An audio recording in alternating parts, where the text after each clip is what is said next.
Friends, balik lagi sama aku Kalista Octaviana di podcast Talking Talk episode ke-9. Tema kita hari ini adalah Becoming Lectures, yaitu opsi terbaik memilih konsentrasi sesuai bakat dan juga minat kita. Tapi sebelum kita mulai, di sini kita jargon dulu ya. Di sini Talking Talk. Ini podcast paling top.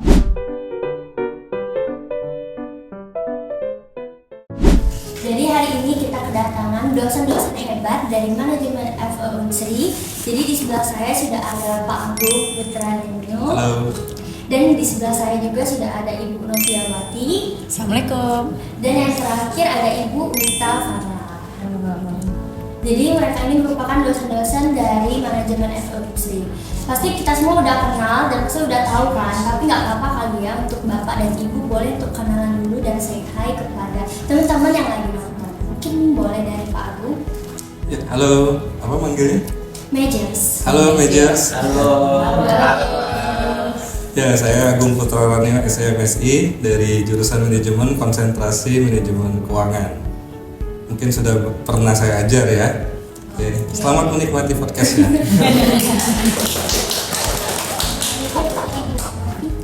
Hai. Halo Merger. Saya Noviawati, dosen Fakultas Ekonomi. Konsentrasi saya pemasaran atau marketing. Saya tidak asing lagi melihat muka anak-anak saya. Seperti sudah pernah mengambil mata kuliah saya. Selamat mendengarkan podcast kita. Oke. Boleh Ibu Wita? Oke, halo Majers. Kenalkan, sudah kenal kali ya dengan Ibu Wita Farah dari konsentrasi manajemen SDM. Konsentrasi yang katanya paling banyak diminati atau paling banyak mahasiswanya. Oke, silakan menikmati podcast hari ini. Oke. Jadi Ibu dan Bapak tadi juga sudah kenalan ya teman-teman semua. Dan langsung aja kita masuk ke pertanyaan umum nih yang mungkin Bapak dan juga Ibu boleh jawab ya. Yang pertama itu selain kegiatan menjadi seorang dosen, Ibu sama Bapak itu apa sih yang dilakuin dalam akhir-akhir ini? Mungkin siapa yang mau jawab duluan nih? Oke. Boleh. Berarti maksudnya di luar dari aktivitas seorang dosen. Oke. Ya alhamdulillah sih. Saya seorang ibu, saya juga seorang nenek ya. Banyak aktivitas saya di dalam rumah, tetapi saya juga punya aktivitas di luar rumah. Kebetulan saya hobi olahraga ya. Jadi sampai sekarang saya masih menggelutin olahraga yang sebatas usia saya masih bisa saya jalanin ya. Seperti kayak aerobik, jogging, line dance ya. Terus saya juga punya hobi yaitu nonton ya. Ya, saya suka pergi rekreasi ya. Itu tadi. Selain itu juga yang paling saya suka adalah membaca. Oke. Terima kasih. Seru juga ya kegiatan Ibu Novia. Kalau Ibu Wita gimana? Kurang lebih sama ya dengan kayak Bu Novi. Selain sebagai dosen juga sebagai ibu, mengurus rumah gitu. Kalau weekend ke pasar. Sayur. Iya, ngisi kulkas, terus ada sedikit tanaman di rumah, diurusin, nah gitu aja. Terus selain dari kegiatan sehari-hari sebagai dosen ya, kalau dosen kan bimbing, uji, ngajar itu sudah tiap hari lakukan. Oke. Kalau Pak Agung nih apa? Antar cobaan. Nah, itu udah dijawab sama Bu. Saya ini family man. Jadi kalau misalnya nggak ada aktivitas kampus, karena profesinya cuma ini, nggak ada profesi sampingan, nggak ada bisnis, nggak ada apapun. Jadi pasti baliknya ke rumah, antar jemput anak, antar jemput istri. Jadi kalau ditanya aktivitasnya apa, ternak teri, antar anak, antar istri. Jadi itu aktivitas yang ya kalau Kalista tadi nanya bukan baru-baru ini tapi selama ini sampai ke depannya mungkin ya itu aktivitas saya selain ngajar. Jadi dominannya kumpul sama keluarga, jalan, nongkrong, ke mall segala macem lah, hal-hal seperti itu sih. Oke. Lanjut ke pertanyaan kedua nih Bapak Ibu ya. Gimana nih kalau kehidupan Bapak dan Ibu sebelum menjadi seorang dosen itu ngapain aja? Nah, silakan Bu Novi. Oke, sebelum jadi dosen. Alhamdulillah kebetulan dari pertama kali saya tamat kuliah itu Februari 1993. Udah lahir belum? Belum. Ada seorang dosen itu mengajak saya mengajar. Saya menjadi asisten dosen pada saat itu. Mata kuliah pertama yang saya ajar adalah pengantar ekonomi perusahaan yang sekarang kita kenal dengan pengantar bisnis. Itu saya tamat langsung saya mengajar. Jadi memang pas. Jadi belum ada aktivitas, saya langsung mengajar. Nah setelah itu baru banyak aktivitas. Saya mencoba menggeluti beberapa usaha. Nah tapi awal sekali saya tamat kuliah memang saya langsung alhamdulillah menjadi asisten dosen.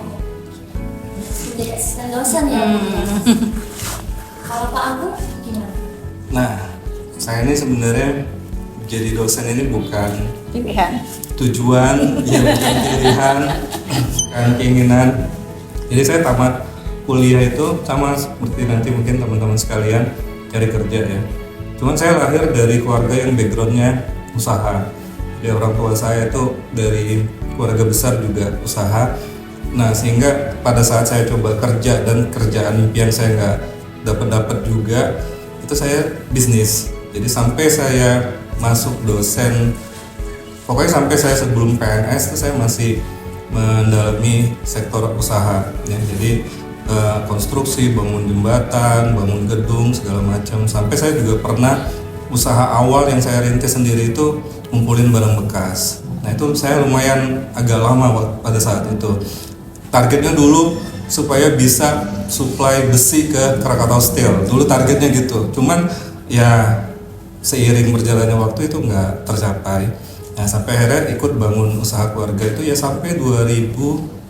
Saya keterima PNS itu 2015. 2016 itu ngurus semua atas nama CV itu ke notaris. Nah relatif dari 2016 sampai ke sini itu pure jadi dosen tuh, nggak ada lagi side job bisnis. Jadi cuman dosen dan ternak teri tadi. Cuma itu aja. Kalau yang lainnya nggak ada. Ya, itu aktivitas sebelum jadi dosen ya. Jadi makanya saya sering cerita sama teman-teman di kelas tentang sektor usaha karena itu memang pernah saya dalamin. Jadi ceritanya tuh real gitu. Panjang juga perjalanan dari Pak Agung ini ya. Oke, Kalista mau tahu juga nih yang ibu kita gimana? Kalau saya kan Pak Agung background dari keluarga bisnis. Nah kalau saya memang keluarga pendidik gitu, guru, ibu guru, kakek guru, tante segala macam. Jadi memang passionnya memang sudah mengarah pengen jadi dosen gitu. Kan kata orang kalau kuliah di manajemen jadi banker, pegawai bank gitu ya. Atau BUMN gitu. Tapi kalau saya dulu memang pengennya jadi dosen setelah itu. Jadi memang selesai dari sama kayak Bu Nopi, dulu masih bisa asisten dosen S1 ya. Nah, jadi dari tamat S1 itu langsung jadi asisten dosen, kemudian lanjut S2, kemudian diterima jadi dosen CPNS di UNSI. Jadi tidak ada pengalaman kerja sebelum itu, nggak ada, jadi langsung jadi dosen gitu pengalamannya. Jadi udah jadi passion ibu juga ya. Nih Kalista pengen tahu nih ibu dan bapak, suka duka menjadi dosen itu gimana? Kebanyakan suka atau duka ya kira-kira? Mungkin boleh dari ibu Wita dulu. Kalau saya karena memang sudah passionnya senang mengajar itu banyakkan sukanya ya. Sukanya ya ketemu mahasiswa yang setiap tahun muda terus, jadi kita jadi awet muda gitu, lagi lebih muda, mengikuti generasi itu. Kemudian ya nambah pengetahuan, nambah relasi segala macam, ketemu anak-anak baru. Ya dukanya juga ada, ketemu mahasiswa yang agak sedikit sedikit nakal tanda kutip, misalnya kalau bimbingan misalnya ada bimbingan yang menghilang lama, nah seperti itu, atau mahasiswa yang tidak bisa kita arahkan, tapi ya selama itu masih wajar, tidak menjadi beban sih sebenarnya kalau untuk dosen gitu ya.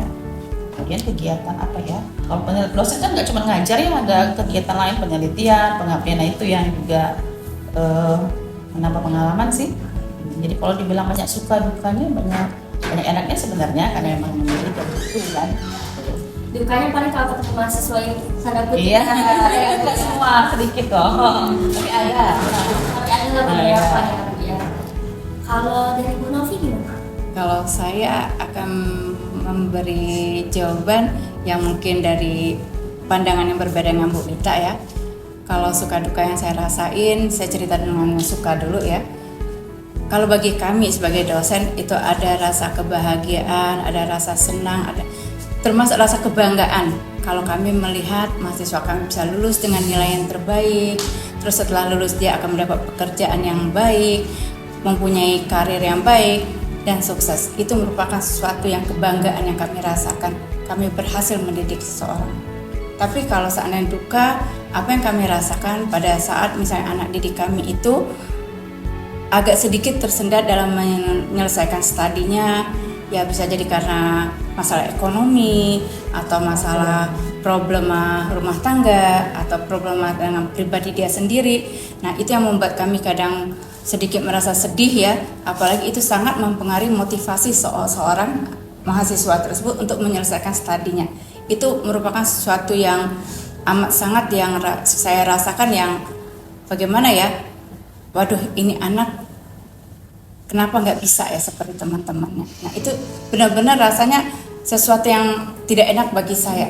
Itu kalau saya. Terima kasih. Kalau Pak Agung gimana? Mungkin jawabannya kurang lebih sama ya. Bu Novi mungkin lebih ya pasti lebih senior dari kami berdua, jadi jawabannya kurang lebih sama dengan yang disampaikan Bu Novi. Sukanya itu adalah ketika melihat kalian berhasil dalam studi itu ya pasti ketika sampai di titik yudisium. Saya kebetulan sering ikut yudisium, lihat kalian maju ke depan bersama orang tua, itu kebahagiaan yang mungkin nggak ternilai ya, dari apapun lah, itu benar-benar pure happiness yang menyenangkan gitu. Dukanya kalau saya lebih ke kalau kalian menyia-nyiakan kesempatan pada saat masuk kuliah gitu. Artinya misalnya sudah dapat peluang masuk kuliah, sudah mampu bayar, tapi nggak bisa maksimal kuliahnya. Datang diem aja di kelas, nggak ngapa-ngapain, tugas nyontek, ujian nggak belajar, pas tamat cuma dapat gelar, itu agak sedih rasanya. Nah jadi saya lebih mungkin sisi dukanya itu hampir dibilang secara teknis tuh nggak adanya adalah saya pernah nyoba beberapa macam pekerjaan sebelum saya terjun ke usaha. Ini mungkin pekerjaan terbaik yang pernah saya rasain, mungkin for good ya untuk selamanya. Saya sering bilang di kelas, pekerjaan jadi tenaga pengajar dosen ini ya kita tentu nggak bisa compare secara income ya, mungkin beda. Tapi nilai di luar income itu yang nggak ada di pekerjaan lain. Yang tadi Bu Gita bilang, saya akan terus merasa muda, saya akan terus merasa belajarnya lebih banyak gitu ya, jadi pengetahuan saya terus bertambah, karena kan ada yang bilang pengetahuan kalau makin di share itu makin lengket gitu kan. Nah itu suka yang nggak ternilai lah. Dukanya ya itu tadi, cuman sedih kalau kalian nyanyiin kesempatan itu aja, terus sedih kalau misalnya kalian ada yang kata Bu Novi tadi nggak bisa nyelesain sekolahnya karena masalah biaya kah atau itu sih. Tapi secara overall nih pekerjaan dominan mungkin bisa dibilang 99% suka, 1% duka. Happy ya. Enjoy. Ya. Tuh teman-teman, jadi manfaatin sebaik mungkin Bu ya, jangan bolos biar dosen kita nih bangga nih sama kita. Kita tangan dulu kali ya. Kalista kepo nih sama dan pengen tahu banget sama hobi dari ibu dan juga bapak. Kita apa aja? Mungkin dari Pak Agung, hobinya apa? Hobi ini banyak ya sebenarnya. Cuman kalau yang sesuatu hal yang saya terus menerus lakukan dari saya kecil itu, mungkin ini juga yang giring saya jadi tenaga pengajar, karena basic ngajarnya kan harus mau baca gitu ya. Jadi saya baca tuh mungkin jadi poin nomor satunya. Nah di luar itu saya paling suka nonton. Mungkin saya sering bilang di kelasnya Kalista atau teman-teman, saya sering mengkaitkan satu mata kuliah atau satu tema pelajaran mata kuliah itu dengan film, karena saya hobi banget nonton gitu. Dan sering mungkin nanti kedepannya pas masuk satu ruang bioskop saya ada di situ nonton, karena saya hobi banget nonton. Saya bilang tadi saya punya 3 akun untuk nonton, Netflix, Prime sama HBO, saking saya hobinya sama nonton di luar baca ya. Mungkin itu hobi saya, 2 itu. Boleh nggak direkomendasiin nih Pak, film apa gitu yang bagus? Jadi bisa nonton juga nih. Mungkin reason ya, yang baru-baru ini saya nonton itu saya dominan nontonnya di Netflix ya. Tapi series yang sering saya tonton itu terkait dengan dokumenter. Jadi yang terakhir itu tentang culinary sebenarnya. Jadi kalau teman-teman nonton culinary Wars Culinary itu yang Korea itu luar biasa. Saya membayangkannya dari sudut pandang ekonominya, karena setup untuk bikin itu mahal, karena luar biasa, itu pesertanya sampai 100 kan. Jadi kayak saya nonton itu, saya yang ngebayang itu bukan cuman taste masakan atau segala macam, tapi ini gimana productionnya gitu. Kita aja kan kalau bikin podcast gini kan udah lumayan gitu ya. Itu untuk 100 peserta dan peralatan yang digunakan kan luar biasa. Nah itu yang lagi saya tonton sekarang. Di luar itu saya suka banget sama series Inggris ya, jadi kayak Peaky Blinders, terus ya itu saya tonton tamat, saya tonton lagi dari season 1 tamat, saya tonton, iya rewatch terus tuh, sama yang ceritanya ini saya lupa apa juga, The Crown-nya cerita tentang Lady Di, Royal Family. Nah itu saya suka karena saya belajar IELTS dari situ. saya berusaha ningkatin IELTS saya, salah satunya lewat film-film dari British ya. Jadi itu mungkin rekomendasi saya, mungkin nggak terlalu menyenangkan buat Gen Z kalian ya, karena mungkin boring, tapi ya itu yang bisa saya share ke kalian. Di luar film-film populer ya, di luar film-film populer. Kalau Ibu Novi? Sama ya, saya juga dari remaja seperti kalian tuh hobi sekali nonton. Saya ingat sekali kalau waktu saya kuliah dulu ya, teman-teman selalu bilang kalau sana ada film baru di bioskop, kita tanya dulu dengan Novi, pasti dia tahu. Nah, jadi setiap film yang keluar yang baru itu pasti mereka akan bertanya, ini bagus nggak Vi? Jadi bisa dibayangin gimana hobinya saya nonton. Nah selain itu juga karena sekarang sudah banyak bisa juga kita nonton di rumah ya, seperti kata Pak Agung tadi, kita bisa nonton Netflix, kita juga nonton dari HBO dan sebagainya.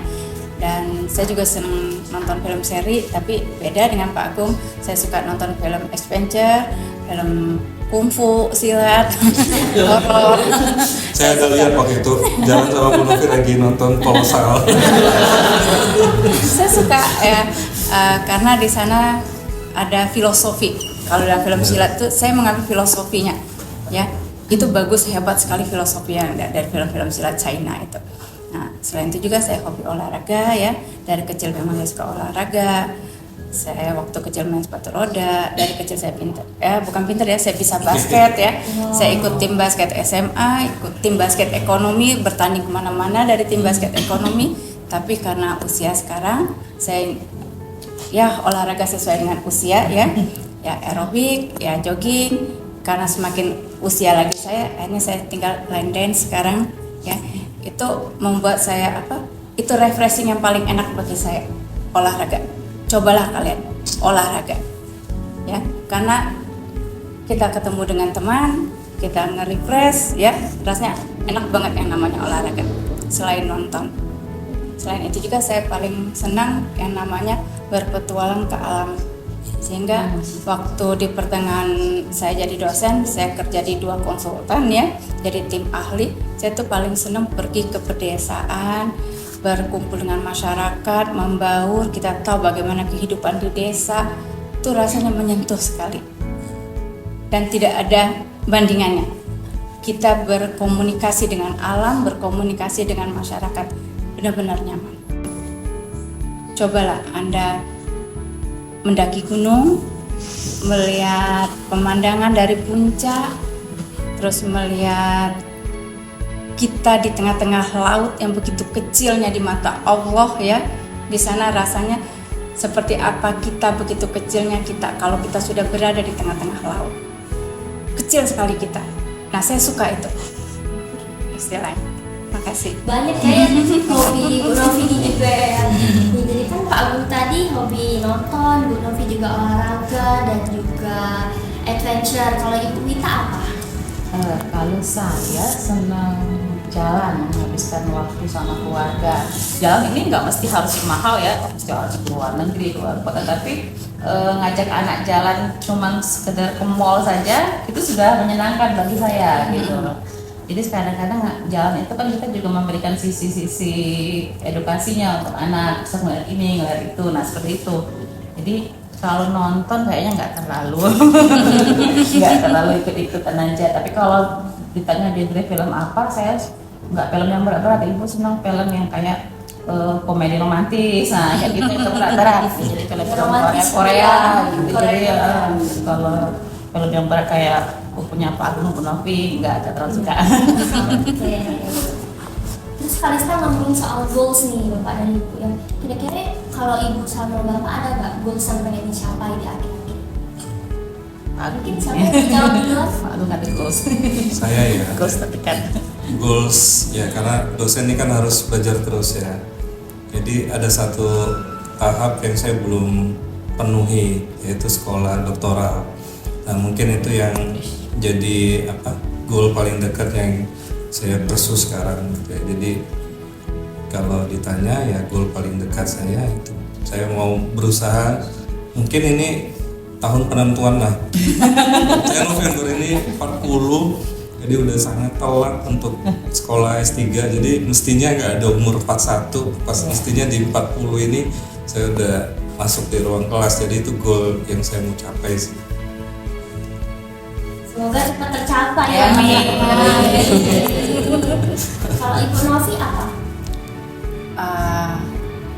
Saya sih dari dulu pengen yang namanya sekolah S3. Tapi hidup adalah pilihan dan saya memilih untuk tidak bersekolah karena saya mengutamakan kesehatan saya. Ya, sulit sebenarnya bagi saya untuk menerima itu, tapi bagi saya ini adalah dari Allah. Jadi apa yang ingin saya capai sekarang adalah bagaimana cara saya dan bagaimana saya harus bisa mendidik anak didik saya dengan kemampuan saya sekarang ini, ya, untuk menjadi seorang yang sukses di kemudian hari. Karena itu adalah suatu kebahagiaan saya melihat anak didik saya itu sukses. Itu nggak ternilai, nggak bisa kita hitung dengan nominal, nggak bisa. Rasa itu tujuan saya.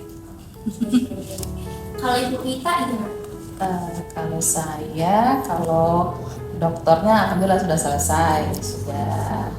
Kalau Pak Agung mau menuju ke dokter, alhamdulillah kalau saya sudah selesai. Jadi mungkin goals berikutnya adalah setelah itu Profesor. kalau bisa ya, mohon doanya semoga bisa ke jenjang paling tinggi yaitu profesor nanti, ya, karena sebagai dosen kan. Semoga semua keinginan Bapak dan Ibu dosen dan kita semua juga cepat tercapai ya teman-teman Amin. semuanya. Terus si Kalista mau minta Bapak dan Ibu kasih kata-kata buat mahasiswa dan mahasiswi Unsri maupun di luar Unsri nih. Mungkin boleh dari Ibu Wita. Apa ya, untuk adik-adik, pendidikan itu investasi sebenarnya.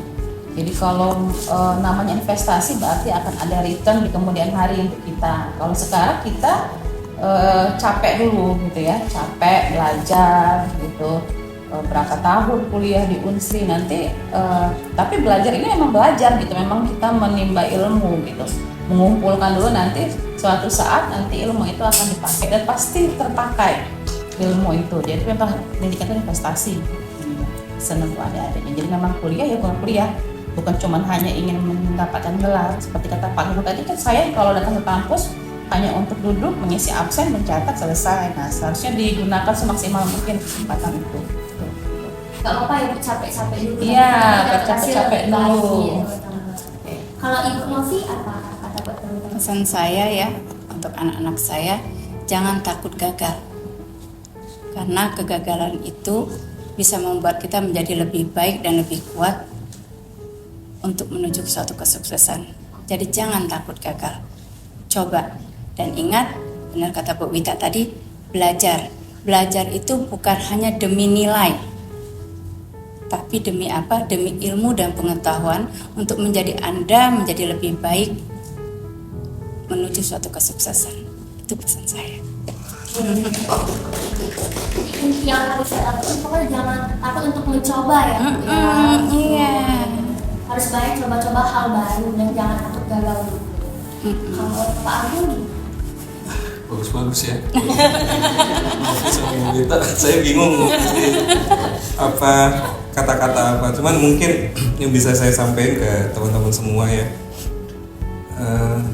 Kita tuh terutama teman-teman mahasiswa yang sekarang masih berproses ya, termasuk Kalista. Poinnya adalah yang pernah saya sampaikan juga kalau nggak salah di seminar section tuh, kita harus tahu diri gitu ya. Tahu diri ini maknanya adalah kita harus mengenal diri kita. Teman-teman mahasiswa harus mengenal dirinya, karena di era sekarang ini akan sulit atau mungkin tidak ada orang yang mestinya bisa ngejudge kalian ya, selama kalian tahu diri kalian. Misal, pekerjaan nanti tamat kuliah, kamu kan sarjana ekonomi, kenapa cuma jadi gamer? Nah, tapi kita tahu bahwa gamer ini adalah passion, dan kita tahu dengan passion ini kita bisa ngasilin income gitu. Nah, maka orang yang ngejudge itu mestinya tidak bisa ngejudge kalian kalau buktikan dengan, ya saya walaupun gamer, saya tergabung di komunitas, saya tergabung di sports scout-nya, saya bisa mewakili Palembang, bahkan mungkin Indonesia.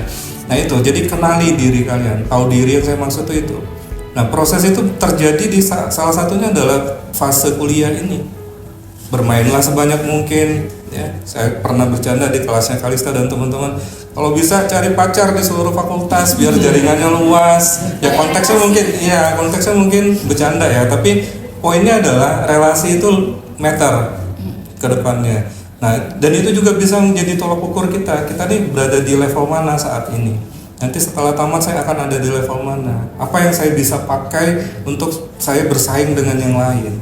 Nah, proses itu berjalan terus, tapi salah satu fase yang sedang dilalui sekarang adalah di saat kuliah ini. Jadi manfaatin momennya. Momen apa Pak? Ya momen kuliah. Jangan kuliah pulang. Mainlah dulu, nongkronglah dulu. Bikin podcast ini itu bisa nimbulin passion kalian. Ternyata saya waktu production podcast selama kuliah membuat tertarik. Terus akhirnya apa, dari tertarik ngulik les kursus dari tambah bisa. Mungkin tergabung nanti setelah tamat ke production house yang gede. Nah, itu yang saya maksud dengan knowing yourself, ya, tahu diri gitu. Jadi mungkin pesan saya itu, kenali dirinya, kenali passionnya, insya Allah dari situ bisa stepping up ke karir yang sukses. Ya. Keren banget ya kata-kata dari para dosen kita nih, kita tepuk tangan dulu. Sekarang kita masuk di sesi pertanyaan khusus nih Bapak Ibu. Yang pertama ada pertanyaan buat Ibu Novi. Okay. Apa yang membuat Ibu tertarik untuk menjadi dosen pemasaran? Oke. Kita kilas balik yang saya bilang tadi ya. Memang di awal sekali saya tamat kuliah, saya diajak jadi asisten dosen. Kebetulan saya langsung waktu belajar pengantar bisnis, saya pahamin, saya pelajarin benar apa itu mata kuliah dari pengantar bisnis, dan benar-benar buat saya tertarik, dan saya mengajak kedua teman saya untuk langsung membuka suatu usaha. Begitu semangatnya saya pada saat waktu baru tamat kemarin, saya langsung membuat 2 perusahaan yang berbadan hukum CV. Itu di tahun 93. Tamat kuliah saya langsung buat 2 CV. Saya jalanin perusahaan saya itu ya, perusahaan itu benar-benar dari nol, yang benar-benar kami buat sendiri. Jadi waktu itu mau buat siup itu, akte itu saya sendiri yang ngantar kemana-mana, tanpa bantuan dari orang tua, tanpa bantuan dari orang yang lebih senior. Nah, dengan berdasarkan mata kuliah pengantar ekonomi perusahaan, pengantar bisnis istilah zaman sekarang, dengan ketertarikan saya menggelutin dunia usaha yang saya jalani sendiri, terus dengan mata kuliah yang waktu itu terus bertambah, saya mengajar dari pengantar bisnis, saya diajak mengajar manajemen pemasaran. Di sana saya lihat, wah ternyata ilmu marketing ini sangat menarik. Ilmu marketing ini bisa diaplikasikan dalam kegiatan kita sehari-hari istilahnya. Karena apa? Dengan saya mendalami ilmu marketing, saya bisa tahu apa sih yang sebenarnya dibutuhkan, apa yang diinginkan oleh seseorang, dengan kata lain konsumen lah atau masyarakat ya. Kita bisa memberikan suatu pelayanan yang terbaik, bisa memuaskan orang. Nah, di sana saya belajar, dan yang jelas saya akan tahu bagaimana perilaku dari konsumen atau perilaku dari seseorang. Sehingga ini kayaknya yang paling saya suka. Jadi berawal dari saya belajar pengantar bisnis, Terus saya begitu tertariknya membuka suatu usaha saya sendiri dan menjalankannya, dan saya ketemu satu titik marketing. Itu cikal bakal kenapa saya suka dengan marketing. Berarti memang sudah dari passion itu masuk kalian juga marketing ya Bu? Iya. Tapi enak gak Bu jadi dosen pemasaran sebenarnya? Enak, karena apa? Saya juga suka ngajarin memberi sharing lah ke mahasiswa-mahasiswa ya. Kenapa kita tidak memanfaatkan sesuatu untuk menjadi kita lebih berkembang? Setiap kalian mempunyai kemampuan untuk menjadi seorang pemasar, saya bilang. Sesempit apapun kesempatan, manfaatkan. Contoh, saya paling senang yang namanya traveling. Pada saat traveling, saya paling hobi hunting. Ya. Pada saat hunting, dalam benak saya sudah langsung bisnis. Selalu kemanapun, mau ke dalam negeri, mau ke luar negeri, itu yang saya kerjakan. Hunting, bisnis. Saya beli barang dan saya pasarkan. Gak harus kita dong yang jualnya, yang masarkannya. How to manage keluar di sana. Kita tinggal menunggu orang ngasih uang ke kita. Ya kadang nggak mulu-mulu sih, cuman ya break even dari biaya pengeluaran kita waktu traveling udah lumayan kan. Nah itu aja. Jadi entah kenapa itu salah satu hobi saya pada saat traveling, hunting. Terus saya pasarkan. Nah itu yang suka saya ajarin ke mahasiswa. Kita bisa memanfaatkan suatu kesempatan pada saat waktu yang sempit. Dan itu mengajarkan entrepreneur di kita ya, itu dari awal. Gak harus kita, ya waktu zaman dulu kan belum ada yang namanya jualan online. Tapi gak harus kita punya store, gak harus. Tapi dari apa coba semua? Dari kemauan. Itu aja. Di mana ada kemauan, di situ ada jalan. Dan itu membuat saya lebih menyukai marketing. Keren sekali ya Bu Novi. Siapa nih yang mau jadi dosen pemasaran juga sama kayak Bu Novi? Kita lanjut ke Pak Agung nih. Apa yang memotivasi Pak Agung buat menjadi dosen keuangan? Karena saya suka uang. I love money. Suka uang. Kan? Ista pasti suka, Bu Novi pasti suka, Bu Wita pasti suka. Ya, pada dasarnya pada saat saya kuliah itu salah satu mata kuliah yang langsung saya suka itu memang keuangan. Waktu itu dan ini juga saya pakai pada saat saya wawancara PNS. Waktu itu saya ingat pada saat saya wawancara PNS itu saya ditanya siapa dosen yang mempengaruhi sehingga kamu mau jadi dosen. Saya jawab waktu itu Pak Umar Hamdan. Karena memang saya sangat sampai hari ini terkesan sama kuliahnya beliau. Ya, beliau udah pensiun, beliau konsentrasi keuangan. Karena cara penyampaian dan penjelasan materinya itu membuat saya bisa membayangkan bagaimana pengelolaan keuangan perusahaan, bagaimana proses yang namanya pasar modal bekerja. Nah dari situ saya tertarik sama keuangan dan kebetulan saya memang sebelum masuk kuliah S1 di SMA tuh udah tertarik dengan dunia investasi pasar modal. Nah jadi matching lah. Jadi saya ambil keuangan, lalu saya tahu bahwa keuangan ini kalau untuk skripsi datanya cuma sekunder gitu kan. Jadi saya pikir saya kayak nggak lama nih bakal bikin skripsinya cepat. Ya, jadi poin-poin itu yang buat udah. Akhirnya saya memilih konsentrasi keuangan, S2 juga keuangan, sampai hari ini juga keuangan. Kurang lebih gitu backgroundnya Kalista. Tapi keuangan ini kan banyak hitung-hitungan nih Pak ya, berarti Ya. Bapak ini jago dong hitung-hitungan. Ya, nah sebenarnya ini tinggal masalah kebiasaan. Sama kayak teman-teman waktu SD diajarin 1 tambah 1 2 gitu kan, itu kan ada rumusnya gitu ya, ada formulanya. Artinya nggak selalu dikaitkan dengan wah ini jago berhitung gitu ya. Sebenarnya semua kita juga pasti jago, ibu-ibu terutama lebih jago dari dosen keuangan kalau ngitung keuangan rumah tangga. Kalau belanja ke minimarket, supermarket pasti lebih jago gitu kan, tanpa pakai kalkulator udah tahu. Jadi sebenarnya prinsip di keuangan itu kalau ngitung tuh ya banyak porsinya, mungkin lebih banyak dibandingin SDM, dibandingin pemasaran. Tapi yang menarik di keuangan itu sebenarnya bukan hitungannya. Kita semua memang pada akhirnya diharuskan untuk bisa ngitung, tapi analisanya yang lebih ditekankan di situ tuh sebenarnya analisanya gitu. Jadi kalau Kalista nanyanya jago berhitung, ya mungkin relatif ya jawabannya ya, karena itu semua bisa dipelajarin gitu ya. Cuman masalah kebiasaan, kebiasaannya apa? Ya di keuangan porsinya lebih banyak lah ngitung. Di pemasaran ada ngitung harga, di SDM mungkin ada ngitung insentif ya Bu ya, gaji segala macam. Cuman porsi di keuangan jauh lebih banyak. Ya sehingga diasumsikan orang keuangan lebih jago lah dalam tanda kutip berhitung. Padahal sebenarnya ya biasaan aja. Kebiasaan. Iya. Kita lanjut ke Bu Ika nih. Pertanyaan Kalista adalah rata-rata kan mahasiswa jurusan manajemen ini nih mengambil jurusan SDM. Katanya jurusan SDM itu lebih mudah daripada konsentrasi yang lain. Benar pada Ibu Ika. Setuju atau enggak? Kalau saya ditanya apakah konsentrasi SDM lebih mudah dari konsentrasi yang lain, kayaknya tidak ya, sama saja sebenarnya. Entah mengapa mahasiswa membuat doktrin bahwa SDM itu lebih mudah. Sebenarnya mahasiswa mau konsentrasi keuangan atau SDM atau keuangan, kalau dia tidak paham di konsepnya juga akan kesulitan.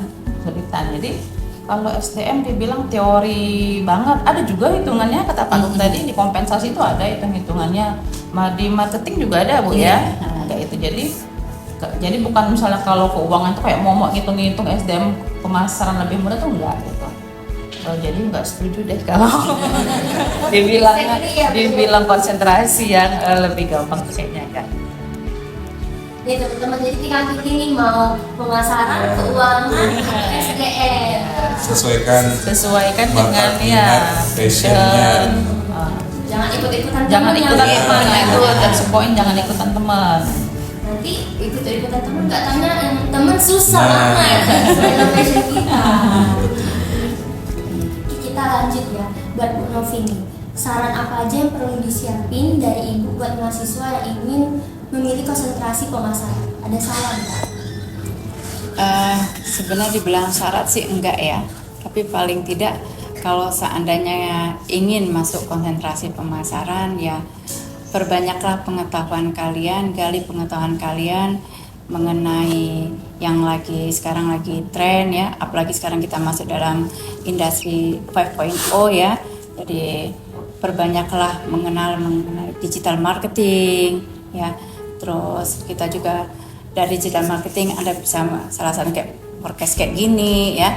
Terus karena apa? Itu sangat sekarang ini sangat dibutuhkan dalam dunia marketing. Karena bukan kita meninggalkan pasar konvensional, bukan, tapi kita tidak bisa memungkiri kemajuan dari industri teknologi elektronik kita. Jadi harapan saya kalau mahasiswa memang mau mengambil konsentrasi pemasaran, ya perdalamkan juga ilmu-ilmu mengenai teknologi ya, karena itu merupakan salah satu alat ya untuk mempermudahkan kita dalam menjalani pemasaran kita. Itu tadi. Oke, ini teman-teman yang mau ambil konsentrasi pemasaran bisa dipahami dan didengar ya perkataan dari Ibu Novi. Selanjutnya buat Pak Agung. Kata mahasiswa-mahasiswa Unsri ini kan dan mahasiswa yang lainnya juga nih, keuangan itu kan susah Pak ya. Tanggapan Bapak gimana?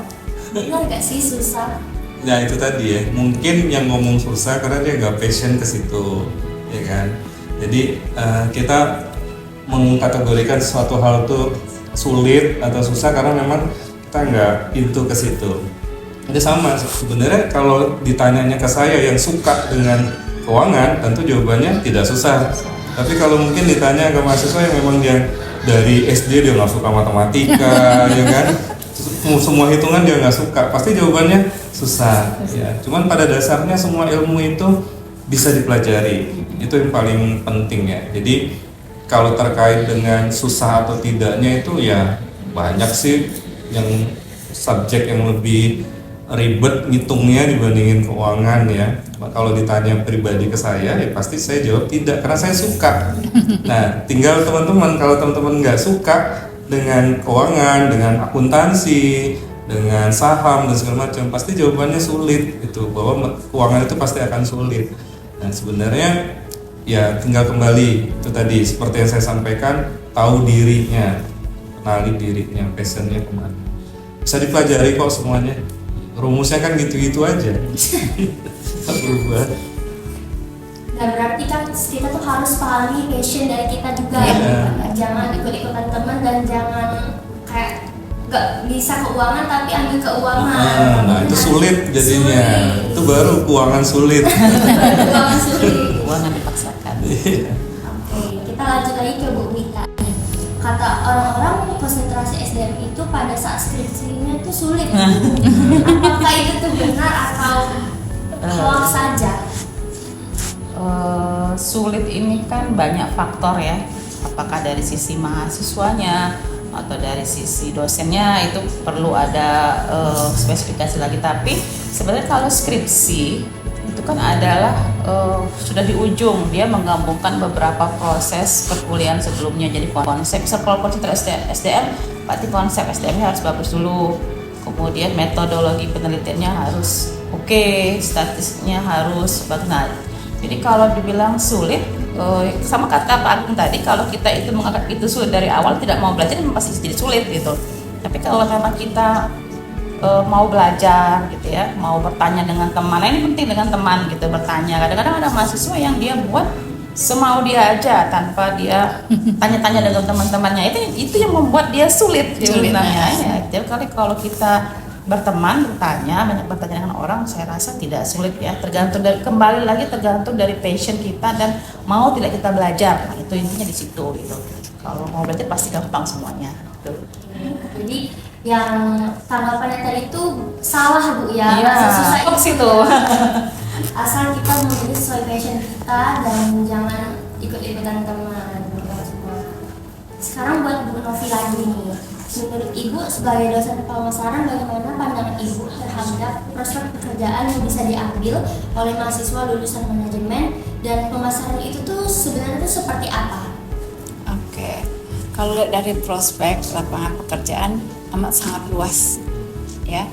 Jadi ya oke lah, kita nggak bicara masalah apakah masuk BUMN, apakah masuk pegawai negeri. Tapi kalau kita lihat dari secara umum di luar itu ya, Anda bisa menjadi entrepreneur, Anda bisa menjadi konsultan, jadi marketing analis, ya, jadi digital marketing spesialis, ya, jadi konten marketing, ya, terus bisa jadi brand manager, product manager, development marketing analis, banyak sekali. Jadi prospek pekerjaan untuk marketing itu luas istilahnya. Jadi kalaupun nggak bisa menjadi pegawai tetap di BUMN atau di PNS, kita bisa sendiri atau kita bisa ikut kerja di dunia marketing yang lain.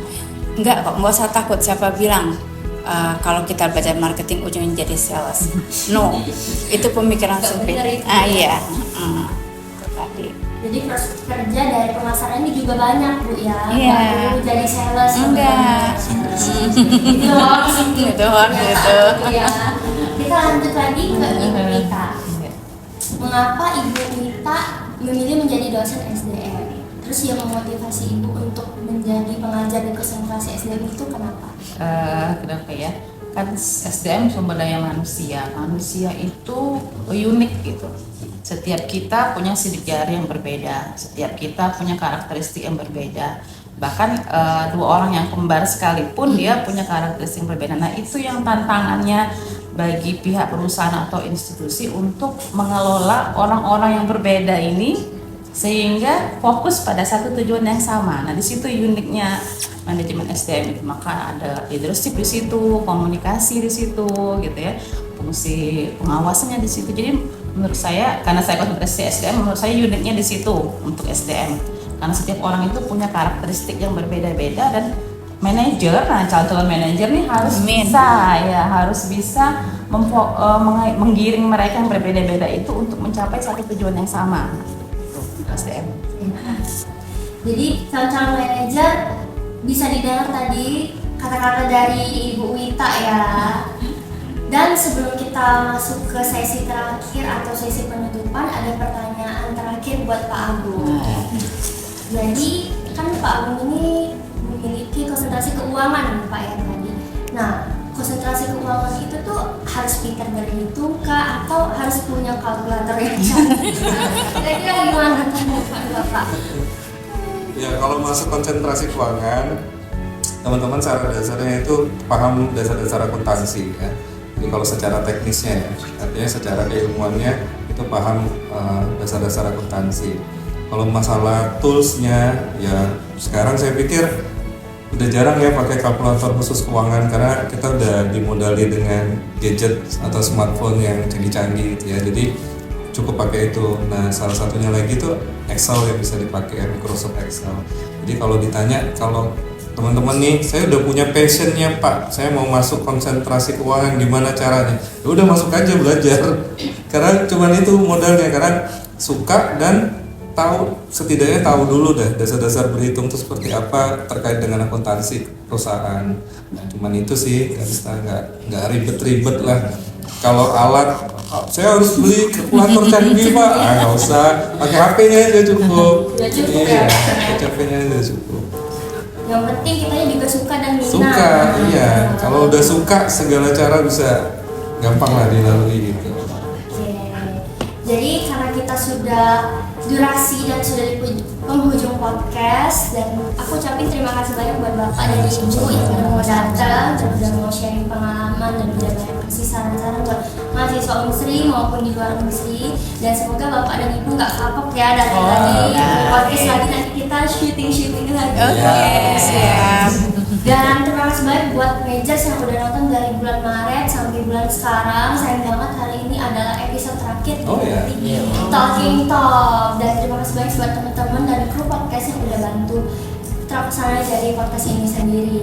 Dan semoga podcast ini sendiri bisa dilanjutin sama teman-teman selanjutnya lagi ya teman-teman. Langsung aja di sini kita jalan dulu, di sini Talking Talk. Ini podcast paling top.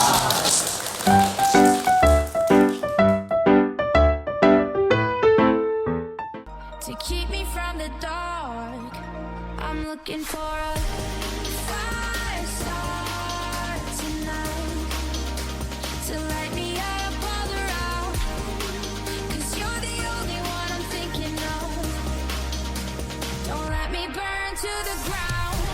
I wasted time, these city lights, still I can't get you out my mind. I need a fire start tonight. I'm looking for a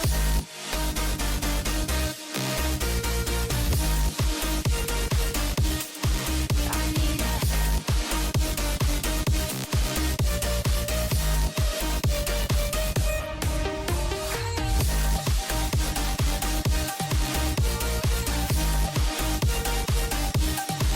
I need a